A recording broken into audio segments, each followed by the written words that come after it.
मुझसे मुलाकात बनकर चांद तुम्हीं ने देखा, सुन ली सारी बात मेरे दिल की बात बाबा, मेरे दिल की बात, मेरे दिल की बात बाबा, मेरे दिल की बात।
रोशनी की बरसात बनकर चांद तुम्हीं ने देखा, सुन ली सारी बात। बड़े दिनों पर मेरी हुई जब मुझसे मुलाकात, बनकर चांद तुम्हीं ने देखा, सुन ली सारी बात।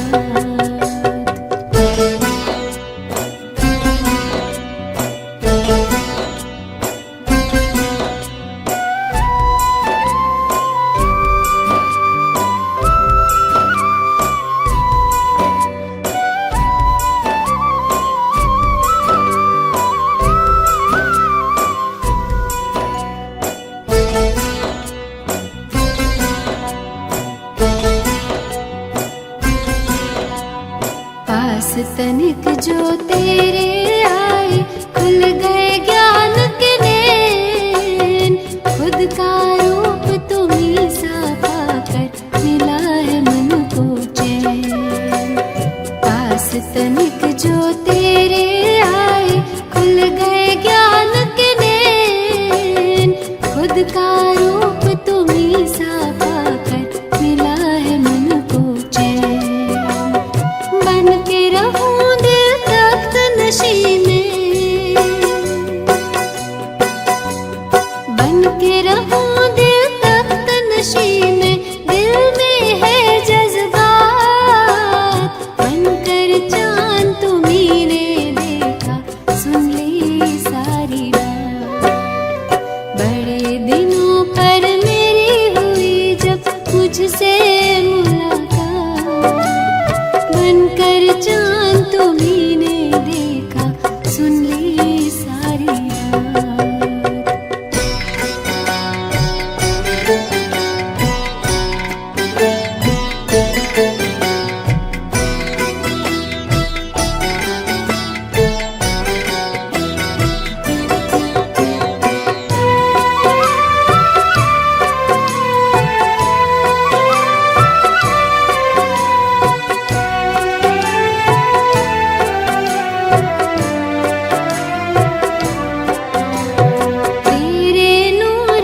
रोशन है अब अपना जहान सारा, तेरे नूर से रोशन है अब अपना जहान सारा।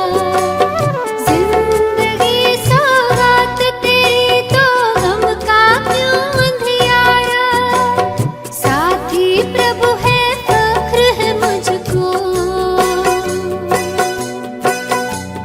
साथी प्रभु है मुझको, फिर कैसी फिक्रात, बनकर चांद तुम्हीं ने देखा, सुन ली सारी बात। बड़े दिनों पर मेरी हुई जब मुझसे मुलाकात, बनकर चांद तुम्हीं ने देखा, सुन ली सारी बात। मेरे दिल की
शांति,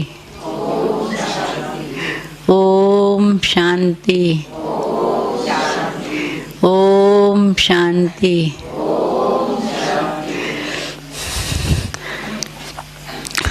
सबसे पहले तो सुनाती, जिस हाल में हम बैठे हैं ना, तो पहले अव्यक्त बाबा इस हाल में भी आते थे और अपने कमरे में भी आते थे। मेडिटेशन हाल बाद में बना है, यही छोटा हाल था, और बाबा अपने कमरे में भी आते थे। तो यहाँ पर भी संदली रहती थी बाबा की, और बाबा नीचे भी गद्दी बिछा करके नीचे भी बाबा से मिलते, जैसे होमली डीज से बाबा से मिलते थे हम लोग। तो वो याद पहले आ गई मेरे को। तो बाबा, मैंने दीदी को एक बार बोला, मैंने कहा दीदी मुझे बाबा से अलग बात करनी है। तब अलग बात करते, अकेले में बात करते थे बाबा से, तो मेरे को बाबा से अकेले बात करनी है। तो दीदी ने कहा तुम्हारी क्या बात है, तुम क्या बात करेगी? तो मैं शांत रही, कुछ नहीं बोली, लेकिन बाबा तो सब जानता है बच्ची को क्या बात करनी है। तो फिर तब बाबा दिन में आता था, हाँ, तो हम ऊपर रहते थे ना, तो हम नीचे उतरे तो देखा एक बहन अकेले में बाबा से बात कर रही है। तो मैंने कहा कि अभी मौका अच्छा है मेरे को मिला, तो मैं पीछे बैठ गई। तो बाबा ने उसकी बात जब पूरी की, तो फिर मैं भी बाबा से बात करने आ गई। तो मैंने भी बाबा से बात कर ली, तो कोई आया ही नहीं। तो मैंने कहा ये भी चांस हमको मिल गया बाबा से अकेले में बात करने का। तो फिर उसके बाद बाबा से हम लोग होमली दी से रात को भी यहाँ बैठते थे, होमली दी से ही बाबा से मिलन मनाते रहते थे। तो मेरे को बचपन से ही ना बहुत लगन थी बाबा से, भगवान से, मतलब उस समय तो भगवान बोलते थे ना। तो मेरे को जब मैं ज्ञान में आई ना, तो मेरे को आया संकल्प कि मैं बाबा को भोग लगाऊं। तो मेरी मेहनत की कमाई का पैसा था, और मैं खुद ही खरीद के लाई थी, और खुद ही मैंने बनाया, और बड़े प्यार से। और संदेशी भी जब बाहर से आई, वो बैठ गई, कौन टाइम हो चुका था, उसको भी कुछ मालूम नहीं था। तो उसने संदेश जब सुनाया, तो बाबा ने कहा कि बच्ची मैं कल्प का भूखा हूँ, ऐसा पवित्र भोजन मुझे कल्प के बाद मिला है। भले मुझे भक्ति में खिलाते हैं, मैं खाता नहीं हूँ, लेकिन उनकी भावना पूरी करता हूँ। तो बाबा ने बहुत बढ़िया संदेश दिया, मेरे को तो बहुत खुशी हुई कि बाबा ने प्यार से मेरा स्वीकार किया। फिर एक बार मैं यहाँ मधुबन में थी, तो मुझे बाबा के लिए कुछ बनाना था। तो दिन में ही जो भोग था, रात का भी जो भोग होता था, पहले संदेशी भोग लगाती थी खाने का भी। तो उस समय संतरी दादी को भोग लगाना था। तो मेरे को बाबा के लिए कुछ बनाना था, लेकिन मुझे अंगीठी नहीं मिल रही थी, और भोग चला गया, संदेशी चली गई। अब मैंने कहा बाबा तो मेरा स्वीकार ही नहीं करेगा, मैं क्या करूं?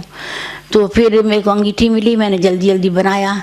तो जल्दी जल्दी बना करके लेके आई। मैंने कहा देखेंगे अगर बाबा संदेशी वतन में होगी तो डिब्बी रख दूंगी, नहीं तो वापस ले आऊँगी। ऐसा सोच करके मैं यहाँ हिस्ट्री हाल में आई, तो देखा संदेशी अभी वतन में है, तो मैंने डिब्बी थाली में रख दिया। तो फिर जब संदेशी ने संदेश सुनाया कि कहा बाबा ने मुझे वतन में बिठा दिया, बाबा ने कहा मेरी बच्ची कुछ बना के ले आ रही है, जब वो ले आएगी ना तो मैं भोग स्वीकार करूँगा। तो देखो, तो हमने कहा ना बाबा स्वीकार नहीं करेंगे, बाबा ने कहा मैं करूँगा, क्योंकि हम भी बाबा के प्यार के भूखे हैं। तो बाबा को भी जो प्यार से बाबा को बना के खिलाता है, तो बाबा भी उसका स्वीकार करता है।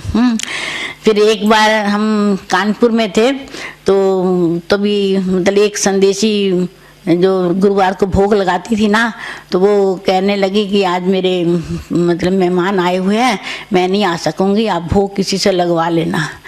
तो मेरे को बोला कि तुम भोग लगाना आज। तो मेरे को बड़ी खुशी हुई कि मैं आज बाबा को भोग लगाऊंगी।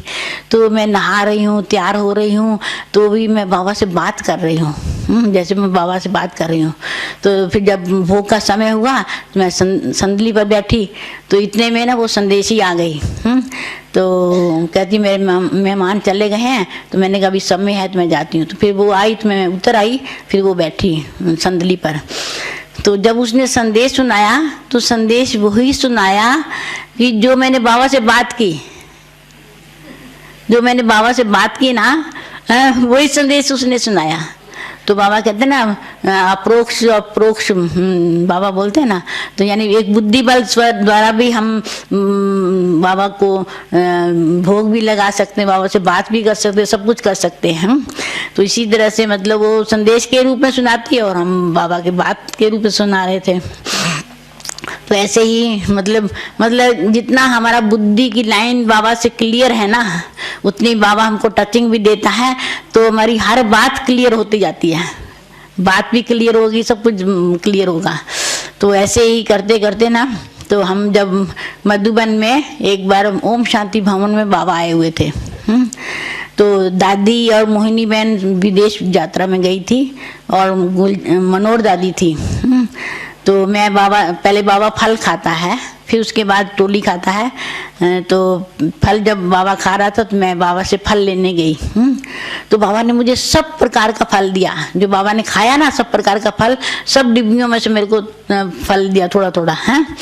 तो फिर उसके बाद बाबा ने कहा बैठो बैठो है, मेरे को बाबा ऐसे कहा बैठो। फिर मैं बाबा बैठी, फिर बाबा ने जो टोली खाई ना सब प्रकार की टोली बाबा ने मेरे को दिया। तो सब कहते तेरा तो भाग्य खुल गया। तो मैंने कहा मेरा भाग्य तो खुला ही हुआ है, बंद कहाँ था। मेरा तो भाग्य पहले ही बाबा ने खोल दिया। तो फिर मनोहर दादी ने बोला कि मेरी भाग तो आई नहीं, तो दूसरी बार बहनों का प्रोग्राम रख दिया। बाबा जल्दी जल्दी आते थे उस समय, तो दूसरी बार बाबा बहनों का प्रोग्राम रख दिया। तो बहनों के प्रोग्राम में मैं बाबा के पास स्टेज पर गई टोली लेने के लिए। फिर तीसरा भी चांस था, तो मैंने कहा ये भी चांस क्यों खोए हम। फिर मैंने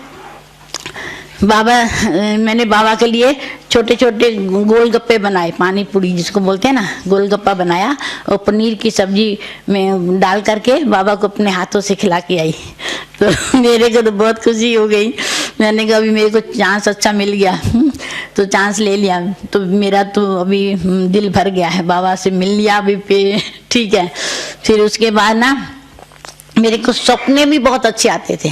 शुरू में सपने मेरे को बहुत अच्छे आते थे। एक सपना तो मैंने उस दिन सुनाया था, कैसे शुरू में बाबा मेरे को सपने में आए थे। फिर दूसरा सपना आया कि एक मंदिर है, उस मंदिर में बहुत लोग हैं। तो मैं वहाँ पर बाबा का परिचय देती जा रही हूँ, बाबा का मैं वहाँ गाती जा रही हूँ, ऑटोमेटिक मेरे अंदर से निकलता ही जा रहा है, मैं उनको सुनाती जा रही हूँ। तो जब सुना के पूरा किया तो सब मेरे पाँव पड़ने लगे।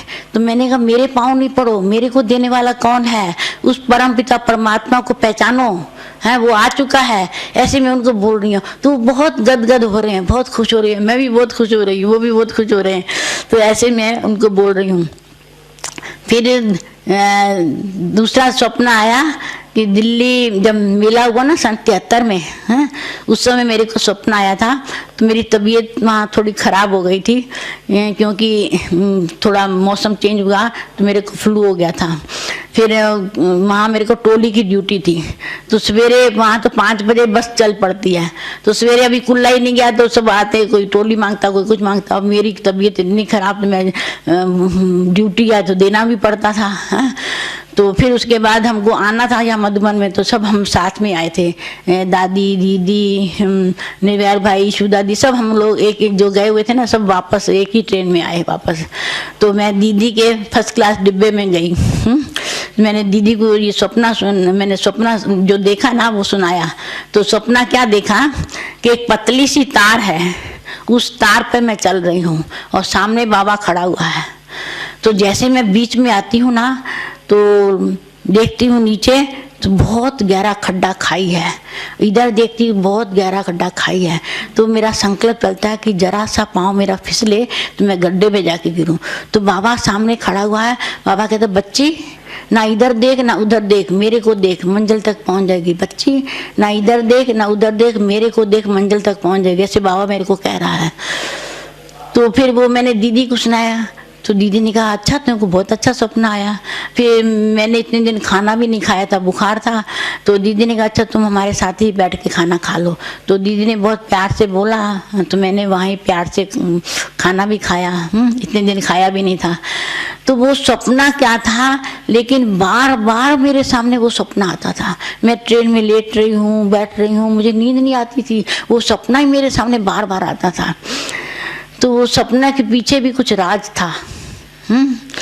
तो जब यहाँ मधुबन पहुंची तो वो मेरा पेपर शुरू हो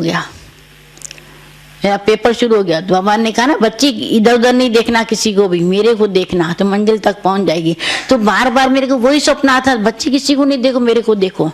तो इतने महीने में मधुबन पहुंच जाती हूँ तो देखती हूँ, सब कहते हैं तुम्हारी देखो वहाँ क्या हाल हुआ, तुम्हारी चटनी बन गई है, तुम्हारा क्या हाल हो गया है। तो मैंने कहा किसी को नहीं देखो, बाबा को देखो, बस समय बहुत थोड़ा है, बाबा को देखो। ऐसे मैं बोलती जा रही हूँ और जिसको बोलती हूँ ना वो फरिश्ता हो जा रहा है। तो सब जिसको बोलूँगी वो फरिश्ता बनता जा रहा है। तो दीदी आई तो दीदी ने मेरे से पूछा, फूला तुमको कुछ चाहिए? मैंने कहा दीदी मेरे को कुछ नहीं चाहिए, बस बाबा को देखो, समय बहुत थोड़ा है, बाबा को देखो। ऐसे मैं दीदी को भी यही बोल रही हूँ। तो दीदी भी फरिश्ता बन गई, बड़ा अच्छा सीन लग रहा था।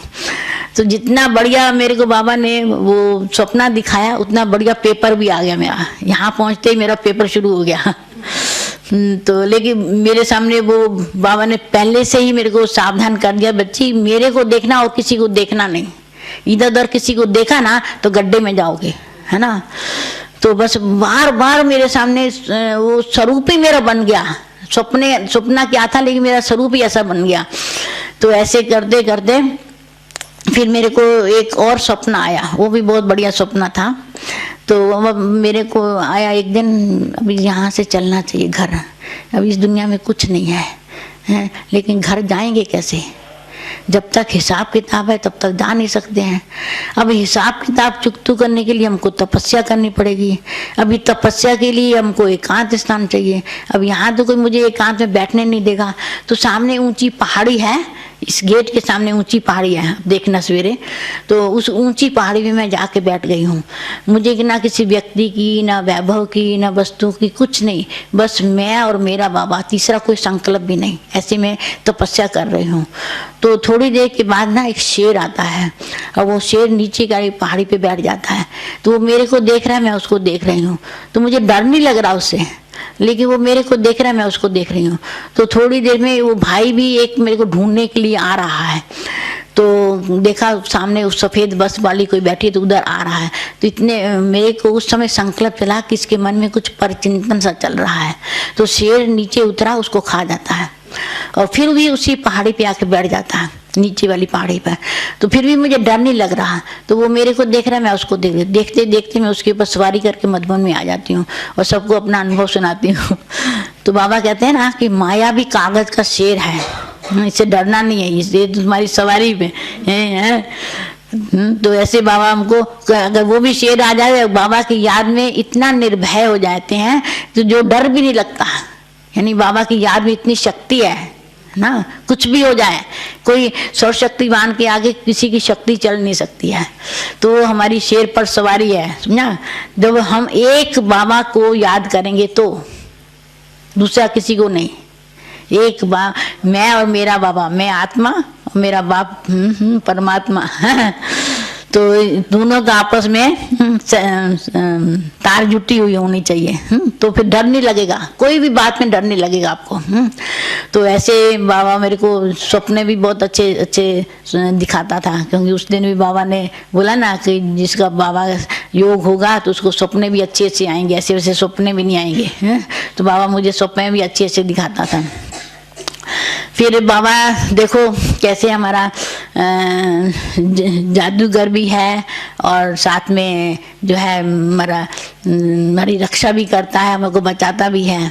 तो एक बार हम दीदी जब बाबा अवैध हुए थे ना, तो दीदी हमारे पास यूपी में आई थी अप्रैल में। दीदी, बाबा ने जनवरी में ही छोड़ा था, दीदी अप्रैल में आई थी।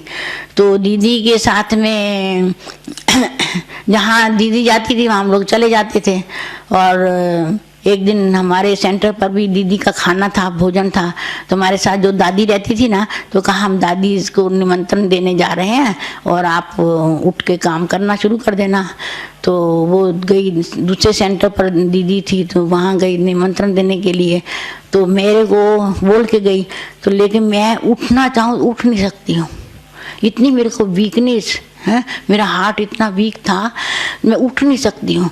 मैंने कहा वो भी आके क्या क्या करेंगी, खाना बनाएंगी, सफाई करेंगी, बर्तन मांजेंगी, दीदी के पास बैठेंगी, आखिर वो भी अकेले अकेले क्या करेंगी, क्योंकि माई जो बर्तन मांजने वाली थी उसकी भी लड़की की ने शरीर छोड़ दिया, वो भी नहीं आती थी।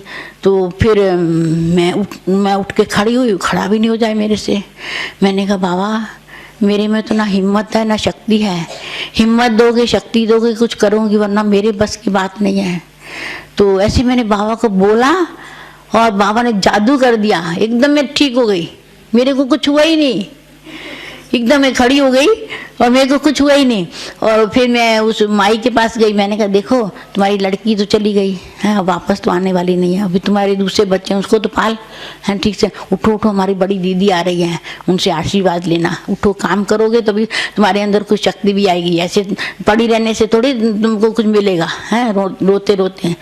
तो वो भी उठ गई, तो उसने किचन साफ कर दिया, बर्तन साफ कर ली, सब उसने कर लिया। और हमारी दादी आई तो वो उसने सफाई कर दी, हमने खाना बनाया, खाना भी उस दिन बहुत अच्छा बना ऐसा कभी नहीं बना। तो देखो बाबा की कमाल, कैसे बाबा जादूगर है। तो बाबा ने सर्व संबंधों का हमको अनुभव कराया है, हमारा सखा भी है, दोस्त भी है, साजन भी है, सर्जन भी है, सब कुछ वही है, सब बाबा ने मुझे अनुभव कराया। अतीन्द्रिय सुख क्या है उसका भी हमको अनुभव कराया। तो बाबा की तो कमाल कितनी है जो हम वर्णन भी नहीं कर सकते, इतना जितना बाबा की कमाल हमारे ऊपर है। तो ऐसे बाबा हमको कैसे फूलों की तरह बचाता भी है, छत्र छाया के नीचे भी रखता है। तो कई बार मैं गिर चुकी हूँ, कई बार। तो एक बार मैं नीचे शांतिवन में भी 2-3 बार गिर चुकी हूँ, और यहाँ पर भी उस दिन लिफ्ट में गिर गई, बाबा ने कैसे बचा दिया, मेरे को कुछ भी नहीं हुआ ना। हाँ, तो एक बार हॉस्पिटल में भी 2 बार बची हूँ। तो एक बार हम देखने के लिए गए थे हॉस्पिटल, जब बन रहा था, तो हमारे साथ में सरला महसाना वाली थी, उसकी बहन थी लौकिक कुसुम बहन, और शांति भाई जिसने हॉस्पिटल बनाया था, तो वो हमको दिखा रहा था। तो वो ऊपर टैंकी बन रही थी, नीचे बलियां लगी हुई थी, मोटी मोटी बली लगती ना, तो वो लगी हुई थी। तो हमने तो किसी को टच भी नहीं किया, और 2 सीढ़ी बाकी थी, और वो बली गिरी और मेरे सिर पर ऐसे, और मैं नीचे गिर गई, इतनी मोटी। तो मेरी साड़ी में भी बजरी होगी, तब मैं साड़ी पहनती थी, साड़ी में भी छेद हो गए। और लिखो बाबा की कमाल, जरा भी चोट नहीं आई, लेकिन जैसे गिरी थी ना उसी अनुसार मेरा सर फट जाना चाहिए। लेकिन बाबा की कमाल थी जो मेरे को फूलों की तरह बचा लिया ना।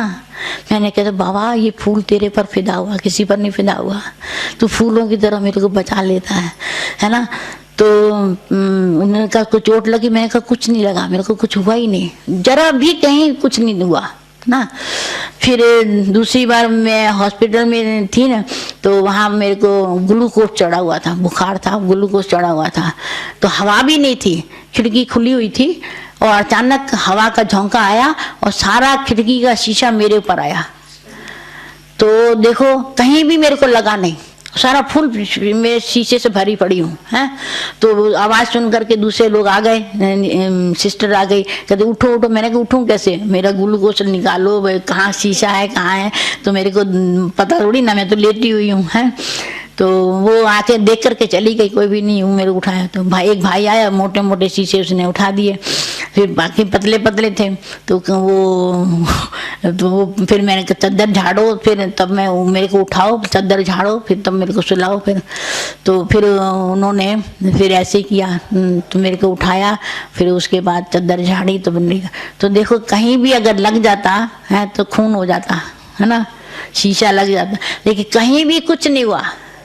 देखो बाबा की कमाल नहीं है, कितना कमाल है उसकी है हमारे ऊपर है ना। तो बाबा कैसे कैसे बजाता है मेरे को। फिर यहाँ पर भी कई बार मैं गिरी हूँ, यहाँ पर भी कई बार गिरी हूँ। लेकिन बाबा ऐसा बचा लेता। एक बार तो मेरे को एक बहन ने धक्का दिया सीढ़ी में है, और मैं नीचे गिर गई, लेकिन बाबा ने बचा दिया, जरा भी कहीं नहीं लगी मेरे को चोट, नहीं तो गिरती तो सर भी फट सकता था मेरा, है ना, सीढ़ी में से गिरती तो। लेकिन बाबा इतना मेरे ऊपर मेहरबान है। हम बाबा पर कुर्बान है तो बाबा भी हमारे पर कुर्बान है। जिसको दुनिया ढूंढती है वो हम पर कुर्बान है ना। हाँ, तो कोई कम बात थोड़ी ना है। हाँ, तो बाबा ने तो हमारे ऊपर बहुत ही, हमारे पर हर मनोकामना पूरा करना, हर बात मेरी हर आश पूरी करता था। हमारे बाबा जो है ना, वो बाहर वाले तो बाहर के रूप को देखते हैं, लेकिन अंदर वाला अंदर के रूप को देखता है। एक बार बाबा कानपुर में आया हुआ था, तो मेरे मुख से कुछ शब्द निकल गया बाबा के सामने, लेकिन ऐसा कोई शब्द नहीं था जो नहीं गया, तो सब मेरे शब्द को पकड़ रहे हैं। तो बाबा मेरे को बोलता, बच्ची तेरी भी आश पूरी करूंगा। जो मेरी अंदर की भावना थी ना, तो बाबा वो कह रहा है कि तेरी भी आश पूरी करूंगा। तो बाबा ने मेरी वो आश पूरी की जो मेरी अंदर की भावना थी। बाहर वाले तो बाहर के रूप को देख रहे हैं, लेकिन अंदर वाला मेरे अंदर के रूप को देख रहा है। तो बाबा की परख शक्ति इतनी थी, हाँ, कोई कैसा भी आएगा ना, बाबा फौरन परख लेता था। क्योंकि वैसे भी हीरे जवाहरात का व्यापारी था, तो परख तो उसको बहुत थी, है ना। तो हर बात की बाबा को परख दी। बाबा कैसे कैसे हमारे अंदर को जान करके हमारे अंदर की भावना को पूर्ण करता था। ऐसे मम्मा भी सब की मनोकामना पूर्ण करती थी, इसलिए उसको कामधेनु माँ भी कहते हैं। तो एक बार मैंने मम्मा को बोला, मैंने कहा मम्मा मेरे को ना यहाँ से थोड़ा समय के लिए ना बाहर किसी सेंटर में जाना है। तो फिर उन्होंने कहा ठीक, मम्मा ने कहा ठीक है। तो फिर मम्मा को आना था मधुबन में, और हमारे साथ जो सेंटर पर दीदी रहती थी ना, उनको बोला कि इसकी आस जरूर पूरी करना, ये जहाँ चाहती है, जितने दिन के लिए जाना चाहती है, इसको भेज देना। तो ये मेरा काम है, तुझे करना है, इसकी आस जरूर पूरी करना। तो देखो मम्मा भी कैसे हमारी आस पूरी करती थी। एक बार मम्मा गांव में गई, ये राजू भाई है ना जो यहाँ ऊपर वो फोटो स्टेप कापी का, तो उसके गांव में गई थी। तो मम्मा बैलगाड़ी के ऊपर चढ़ी। बैलगाड़ी वहाँ होती है ना गांव में, तो बैलगाड़ी के ऊपर हम लोग सब चढ़े मम्मा के साथ। फिर वापस आ गए। फिर उसके बाद मम्मा ने वहाँ रोटी बना के खिलाई हम लोगों सबको, देसी घी लगा करके रोटी बना के खिलाई। तो मम्मा के हाथ की रोटी भी खाई है। तो बाबा कहते थे कर्मा बाई की खिचड़ी, मतलब एक बार मम्मा ने खिचड़ी बनाई थी भोग में।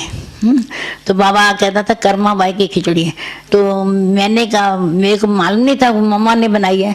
तो हमारे कानपुर में जो जिनके घर में सेंटर था ना, वो उनकी माता जी का नाम कर्मा बाई था। मैंने कहा उन्होंने बनाई होगी। फिर बाद में मेरे को मालूम पड़ा कि मम्मा ने बनाई, इसलिए कर्मा बाई की खिचड़ी गाई हुई है। तो ऐसे ही बाबा हमारी बहुत ही दिल की आश पूरी करते थे, बाबा भी मम्मा भी हैं। और फिर एक मैं आपसे प्रश्न पूछती हूँ अभी, कि देवताओं की पूजा होती है, मस्तिष्क और चरणों की पूजा होती है ना। मस्तिष्क में भी तिलक देते हैं, चरणों की भी पूजा, कहीं तो चरण नहीं दिखाए हैं, तो पूजा करते हैं। क्यों पूजा करते हैं? हर एक वो कर्म करता है, चोर भी करता है, हर एक आत्मा करती है, वो रोज करती है, लेकिन पूजा देवताओं की होती है। क्यों? है कर्म हर एक करता है, लेकिन पूजा देवताओं की होती है।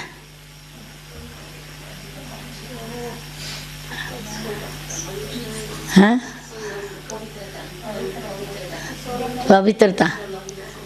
और बता, किसका बहुत कनेक्शन है आपस में? चरण और मस्तिष्क का बहुत कनेक्शन है। हाँ क्या? देह अभिमान तो बोलना। ब्राह्मण जो है ना वो चोटी है। हाँ है तो शूद्र से हम ब्राह्मण बनते हैं। हाँ पैर और चोटी का जैसे हाँ वो खा लेते हैं ना, खरबाजी जिसको कहते हैं। हाँ तो ये आपस में मिलते हैं। हाँ। इन दोनों की पूजा होती है। अच्छा, और बताओ और किसका संकल्प है? हैं? लेकिन अभी वो उतर आया नहीं है। हाँ, बाबा वाला उतर नहीं आया। बहुत गहरा कनेक्शन है आपस में चरण और मस्तिष्क का, और रोज हम करते हैं, हर समय करते हैं। ऐसा फिर बाबा के बच्चे में श्रीमत तो चलते हैं बाबा की संगम युक्त। नहीं, मस्तिष्क और चरणों की पूजा होती है ना, उसका कनेक्शन आपस में क्यों होती है? हाँ, अभी बाबा वाला उत्तर नहीं आया, कौन बताएगा? हम तो बताएंगे ही। बाबा ने कहा कि देखो, देवताओं के जो थे ना, वो विचार शुद्ध श्रेष्ठ चलते थे, श्रेष्ठ विचार चलते थे, तो उनके कदम भी श्रेष्ठ चलते थे। अभी देखो, आपको कोई बात याद आ गई, मस्तिष्क में कोई बात याद आ गई, आपके कदम चल पड़ेंगे ना। हाँ, तो उनके विचार जो थे ना श्रेष्ठ चलते थे, इसलिए उनके कदम भी श्रेष्ठ चले, इसलिए उनकी पूजा होती है। तो चोर के भी चलते हैं, चोर के चोरी की तरफ जाएंगे, विचार भी उसके वही चलेंगे, है ना। तो हरे के विचार भी चलते हैं और कदम भी चलते हैं। और अभी ऐसे साधारण रूप में भी अगर कोई बात हमको याद आ जाती है तो हम चल पड़ते हैं उसी तरफ, है। आज हमको सेंटर पे जाना है तो हम पहले विचार है कि हमको सेंटर में जाना है, फिर हम चल पड़ते हैं ना, है। तो मस्तिष्क और चरणों का बहुत आपस में सहयोग है।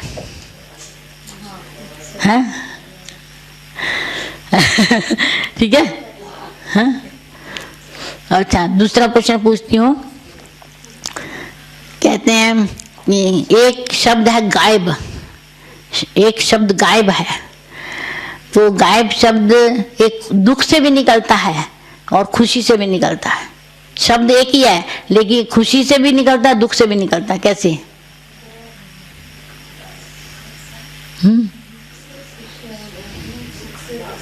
आंसू निकलते हैं, खुशी के भी होते हैं और गम के भी। हाँ, आंसू नहीं मैं पूछ रही हूँ, वो शब्द पूछ रही हूँ।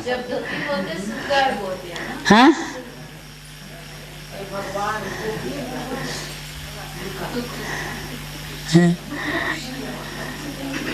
वो दुख से भी निकलता है, खुशी से भी निकलता है। गायब शब्द एक ही है।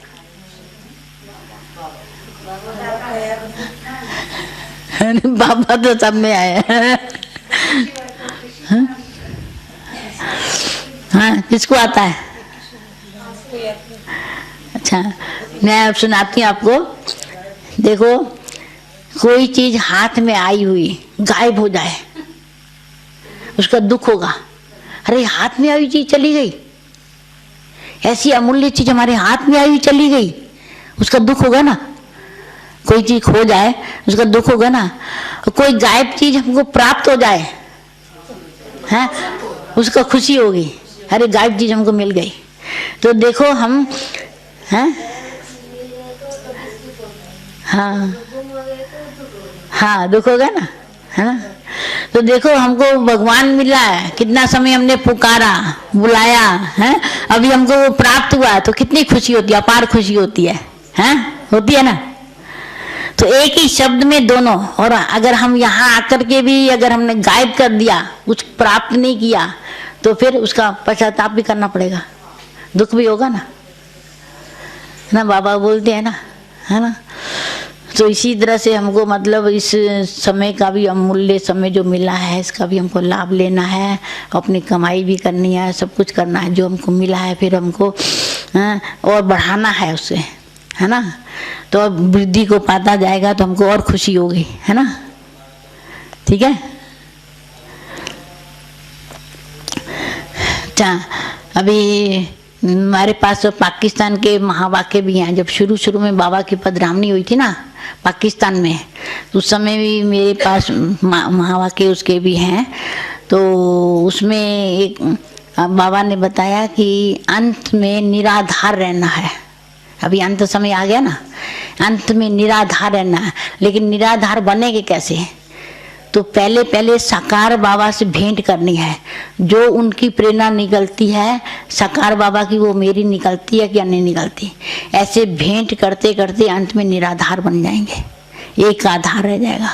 बाबा कहते हैं बीज रूपी स्थिति बनानी है, तो बीज रूपी हमारी स्थिति बन जाएगी। फिर एक का ही धार पकड़ना पड़ेगा, ठीक है ना। बीज रूपी स्थिति बनानी है ना।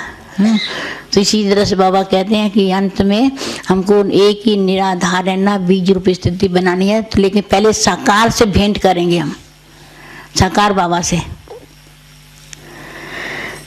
इसी तरह से उसमें बहुत अच्छे अच्छे शब्द हैं। तो तन मन धन सुहा कैसे करना है, अनासक्त कैसे रहना है, तो सब बाबा ने उसमें छोटी छोटी पॉइंट्स हैं, तो बहुत अच्छी अच्छी सुनाई हुई है, मेरे पास लिखा हुआ सब। धैर्यवत कैसे रहना है, कोई भी हमारे सामने कैसी भी परिस्थिति आ जाए, कैसे भी हमको चोट लगे, लेकिन मुख से कुछ भी नहीं बोलना, धैर्यवत होकर देखना, तो समय आने पर वो खुद प्रत्यक्ष होगा। अगर हम धैर्यवत होकर रहें, देखेंगे, करेंगे, तो खुद प्रत्यक्ष होगा हमारे सामने ना। जैसे बाबा के जो महावाक्य हैं, वो जितना जितना हम पढ़ते जाते हैं, सुनते जाते हैं, धारण करते जाते हैं, उतना उतना हमारा वो स्वरूप बनता जाएगा फिर। लेकिन हमको अभ्यास तो अभी से करना है, अभी से अभ्यास किया होगा तो अंत में वही याद आएगी। नहीं तो फिर जो याद करेंगे वही याद आएगा समय पर, है ना, ठीक है ना। तभी अंत में हमको एक ही बाबा को सामने लाना है, ठीक है ना। एक बाबा हमारे सामने आएगा तो फिर तो दूसरी बात कोई सामने आ नहीं सकती है ना। तो बाबा हम बच्चों की कितनी हमारी परवरिश कर रहा है, हम फूलों की कितनी संभाल कर रहा है, कितने कांटे निकाल रहा है, कांटों से फूल बना रहा है, तो वो कितना हमारे लिए कर रहा है। और हम थोड़ा सा भी अलबेले होकर के अगर चलते हैं, थोड़ा सा आलस रखते हैं, तो फिर उससे वंचित रह जाते हैं, है। तो इतना आप लोग तो बहुत सेवा करते हैं, हम तो इतनी नहीं कर पाते हैं जितनी आप लोग करते हैं। लेकिन ड्रामा अनुसार कहेंगे हैं, जो पहले सेवा की है, जो पाया है, वो उसमें से आपको दे रहे हैं हम। अभी तो हैं पा लिया अभी। तो बाबा तो अभी भी दे रहा है, अभी भी दे रहा है, सबको दे रहा है। बाबा कहते हैं पीछे आने वाले भी आगे जा सकते हैं, अभी भी चांस है। बाबा के लिए तो सभी बच्चे हैं। तो देखो अभी वो कितने उमंग उत्साह से हैं, चलते हैं, है ना। अच्छी तरह से उमंग उत्साह में सेवा भी करते हैं। लेकिन दिल से जो सेवा करता है, जो बाबा की याद में सेवा करता है, उसका फल और अधिक मिलता है। जो ऐसे काम उतारने वाला करता है तो उसके उतना मिलता है। बाबा भी तो हिसाब पूरा देता है ना। जो जिसने जैसा किया वैसे ही बाबा देता है हमको, ठीक है ना। तो अभी जितना हम बाबा की याद में रहेंगे, बाबा की याद में सेवा करेंगे, प्यार से करेंगे, हैं, सबको सुख देंगे, तो सुखदाता भी हमको उतना ही हमको देगा। बाबा के पास ना पक्षपात है, ना सोर्स है, ना रिश्वत है, ना स्वार्थ है, कुछ नहीं है। जिसने जैसा किया है उसको वैसा ही देगा, है ना। यहाँ तो रिश्वत से भी छूट जाते हैं इस दुनिया के, लेकिन भगवान के दरबार में ऐसा नहीं है। जिसने जैसा किया उसको वैसे ही देना है ना।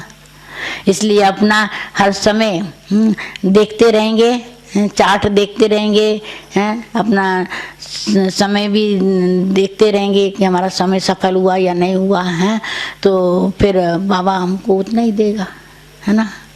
उसके पास तो कोई है नहीं, है ना। चाहे कैसा भी हो, चाहे कोई महारथी है, चाहे कोई भी है, चाहे कोई छोटा बच्चा भी है, चाहे गरीब है, चाहे अमीर है, उसके लिए तो सब बच्चे बराबर हैं। उसने गरीब अमीर नहीं सोचा है, जैसे उसके सब है ही है बच्चे, चाहे गरीब, अगर वो भी दिल से याद करता है तो उसको भी मिलता है, नहीं है। बाबा तो दाता है, देने वाला। हम बचपन में ही हम किसी से मांगते नहीं थे कुछ भी।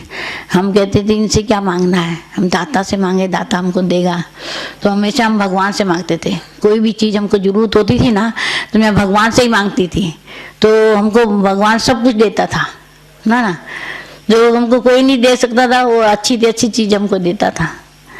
तो बचपन से ही हमारे वो संस्कार थे ना, हैं, भगवान से लेने के तो उसी से लेते हैं, है ना। अभी देखो बाबा कहते हैं ना, मम्मा क्या लाई है, लेकिन लक्ष्मी बन गई। लेकिन मम्मा ने इतना पुरुषार्थ किया ना, है, पुरुषार्थ के बिना थोड़ी ना। मम्मा 2-2 बजे उठ करके योग तपस्या करती थी। और मम्मा के अंदर एक विशेषता ये भी थी कि एक बार की भूल फिर दोबारा नहीं होने दिया। और दूसरा कि मम्मा ने शुद्ध संकल्प रखे हर एक के लिए। शुद्ध संकल्प की जंजीर में बंधी हुई थी, अशुद्ध संकल्प आ ही नहीं सकता। तो इसी तरह से हमको भी यही सीखना है कि शुद्ध संकल्प हर एक के लिए चले, अशुद्ध नहीं चले, है ना। अगर किसी के लिए अशुद्ध चलेगा तो उसको अशुद्ध पहुंचेगा, शुद्ध चलेगा तो शुद्ध पहुंचेगा, है ना। वो वाइब्रेशन हमारे पहुंचते हैं, कोई बोले ना बोले हैं, लेकिन वो वाइब्रेशन तो पहुंचते हैं ना। एक मैंने कहानी पढ़ी थी, तो कैसे हमारे मन के संकल्प भी दूसरे तक पहुंचते हैं। तो एक राजा और एक सेठ था, और सेठ जो था वो चंदन की लकड़ी का व्यापार करता था। तो उन दोनों की आपस में बहुत दोस्ती थी, रोज प्रेम की बातें करते थे आपस में जा कर के। तो वो एक बार ना वो सेठ अपने घर में बैठा हुआ था, उसका नौकर आया, कहता सेठ जी आपकी चंदन की लकड़ी को कीड़ा लगता जा रहा है। तो सेठ को बहुत आया कि ये मेरा सारा पैसा पानी में चला जाएगा। तो उसको सोच में पड़ गया मैं क्या करूं। तो उसको विचार आया कि अगर राजा मर जाए तो राजा को चंदन की लकड़ी से जलाया जाएगा, हैं। तो ये संकल्प उस राजा के पास कैसे पहुंचा वो सुना रही हूँ आपको। तो दूसरे दिन जब वो राजा के पास गया तो राजा को बस आया कि मैं इसकी आज शक्ल भी नहीं देखूं। हो सकता है, लेकिन इसने मेरे साथ कुछ ऐसा व्यवहार नहीं किया है, मेरे को उसको कुछ बोला नहीं, लेकिन ऐसा मेरे को संकल्प क्यों आ रहा है। राजा बोला मेरे को ऐसा क्यों संकल्प आ रहा है, ऐसे तो कभी मेरे को संकल्प नहीं आया। तो फिर वो चला गया सेठ। फिर उसने कहा कि ये क्या बात है, मेरे को ये संकल्प आ रहा है। फिर कहा उसी से मैं पूछूंगी सेठ जी से। राजा ने बोला कि सेठ जी से पूछूंगी आज तुम्हारे मन में कुछ आया है संकल्प। तो जब दूसरे दिन सेठ गया तो कहा ऐसे से मेरे मन में विचार चल रहे हैं, संकल्प चल रहे हैं, आपके मन में कुछ संकल्प ऐसा चला। तो उसने कहा मेरे मन में बस ये संकल्प चला, मेरी चंदन की लकड़ी को कीड़ा लगता जा रहा है। मैंने कहा सेठ मर जाएगा तो मेरे चंदन की लकड़ी सफल हो जाएगी, है। उसने कहा बस इतनी सी बात है। उसने राजा ने अपने नौकरों को भेजा, कहा जितनी भी चंदन की लकड़ी है ना सब ले लो। तो फिर राजा ने खरीद लिया सब, उसको पैसा दे दिया। फिर उनका आपस में बहुत प्यार चलने लगा, जैसे प्यार से पहले चलते थे, प्यार प्रेम से बातें करते थे 10 पे। तो देखो हमारे मन का संकल्प दूसरे तक कैसे पहुंचता है। वो सेठ तो जैसे उसका ना मर जाए और उसको भी ये आया कि मैं इसकी शक्ल भी नहीं देखूं, है ना। तो ऐसे हमारे संकल्प भी पहुंचते हैं, चाहे कैसा भी कोई हो। हम समझ पाए ना समझ पाए, लेकिन हमारे संकल्प पहुंचते हैं। कहते हैं हमारे अंदर की बात कौन जानता है, ऐसा बोलते ना, लेकिन अंदर की बात भी सब पहुंचती है, नहीं है। इसी तरह से हमारे पास एक सुखी जीवन वो एक किताब थी, उसी में था ये। तो मैं किताब भी बहुत अच्छी अच्छी पढ़ती थी ताकि हमारे माइंड के ऊपर अच्छी बातें बैठें, ऐसी वैसी बातें नहीं बैठें। तो एक घड़ी का कुसंग मौत के घाट उतार देता है, उसमें वो भी कहानी थी। एक घड़ी का कुसंग मौत के घाट पे उतार देता है। तो एक बार एक राजकुमार जंगल में गया और शिकार करने के लिए, और वो शिकार करते उसको रात हो गई तो बहुत थक चुका था। तो एक पेड़ के नीचे वो सो गया। इतनी गहरी उसको नींद आई, उसको पता ही नहीं मैं कहाँ सो रहा हूँ, धूप आ गई तो भी वो उठा नहीं। वो तो देखा एक बाज था, तो वो देखा कि ये राजकुमार के ऊपर जो है वो धूप आई हुई है। उसने अपने पर फैलाए और उसको छाया कर दिया। तो इतने में एक कौवा आता है, वो अपना काँव काँव करके बीट करके चला गया और बीट उसके मुंह में चली गई। तो जैसे राजकुमार की आँख खुली तो बीट आई, तो उसको बहुत गुस्सा आया, ये क्या। तो ऊपर तो कौवा तो उड़ गया और वो बाज बैठा हुआ था। उसने कहा इसने किया है, तो उसने तीर मारा उसको, वो नीचे फड़फड़ाता, वो नीचे गिर गया। तो उसने कहा कि मैंने नहीं डाली ये बीज, ये कौवा आया मेरे पास में बैठ गया और उसने डाली है, लेकिन गलती मेरी है कि मैंने उसका संग पकड़ा, वो मेरे संग में बैठा था, हैं। तो गलती मेरी है। एक बार बहुत पछताने लगा कि मेरे से भूल हो गई, ये मैंने इसको नाजायज़ उसको मार डाला। फिर उसको अपने देश का रास्ता भी भूल गया था, तो उसने पूछा कि मैं किस दिशा में जाऊं, कहाँ जाऊं। फिर उसने बाद में उसको बताया कि इस दिशा में जाओगे आपका स्थान आ जाएगा। तो फिर उसके बाद ना वो फड़फड़ाता हुआ मर गया। तो एक घड़ी का कुसंग मौत के घाट उतार दिया है। और इसी तरह से बाबा भी कहते हैं ना, किसी के कुसंग में बैठेंगे ना तो वो भी हमारी बुद्धि को भ्रष्ट कर देता है ना। वो अच्छी बातें भूल जाएंगी हैं और उल्टी बातें याद आ जाएंगी, आ जाती है ना। तो समझो ज्ञान से तो मर जाते हैं ना, कोई तो हाथ भी छोड़ के चले जाते हैं। इसलिए हमको संग का भी बहुत ध्यान रखना है, ठीक है ना, क्योंकि आजकल संग के रंग में बहुत आते हैं। अच्छी बात का संग नहीं मिलता है, लेकिन बुरी बात का संग जल्दी मिल जाता है ना। तो इसीलिए संग का भी बहुत ध्यान, हम बचपन से हम संग का भी बहुत ध्यान रखते थे। एक संग का, एक मध्य उल्टी सीधी किताबें नहीं पढ़नी, हमको अच्छी किताबें पढ़नी, ताकि हमारे माइंड में जो है ना अच्छी बातें बैठे, है ना।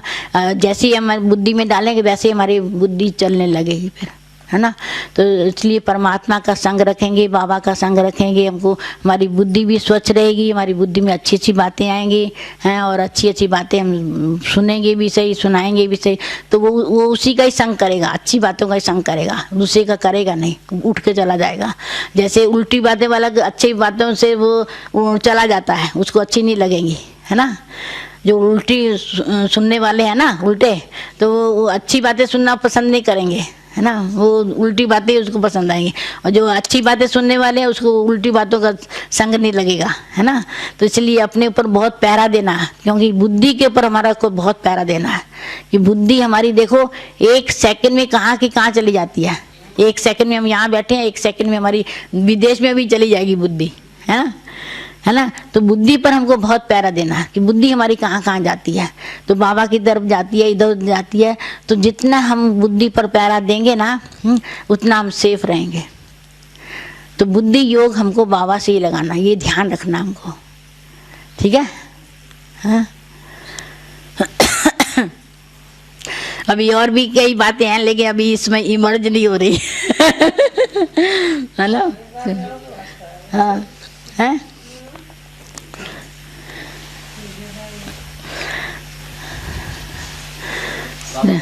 कोई गीत गाते थे आप? हाँ हाँ, गीत तो अभी भी गा सकती हूँ। चलो गाओ अभी गीत। संगम में लेके अवतार मेरा प्यारा शिव आ गया, गाओ।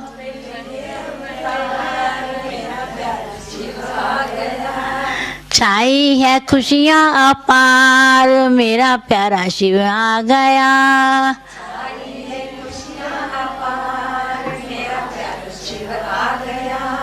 नस नस में आई बहार मेरा प्यारा शिव आ गया।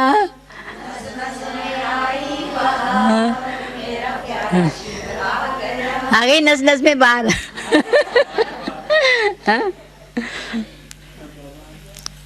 चलो अभी टाइम हो गया ना। हाँ हमने तो सोचा आप पूरा गीत गाएंगे, आपने तो एक ही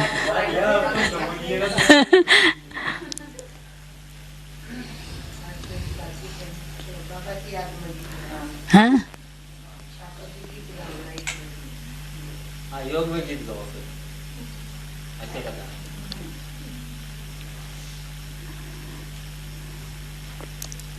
ओ मेरे मीठे बाबा, ओ मेरे प्यारे बाबा, तुझ पे मैं कुर्बान, तुझ पे मैं कुर्बान। तू ही मेरा सतगुरु है, तू ही मेरी जान। ओ मेरे मीठे बाबा, ओ मेरे प्यारे बाबा, तुझ पे मैं कुर्बान।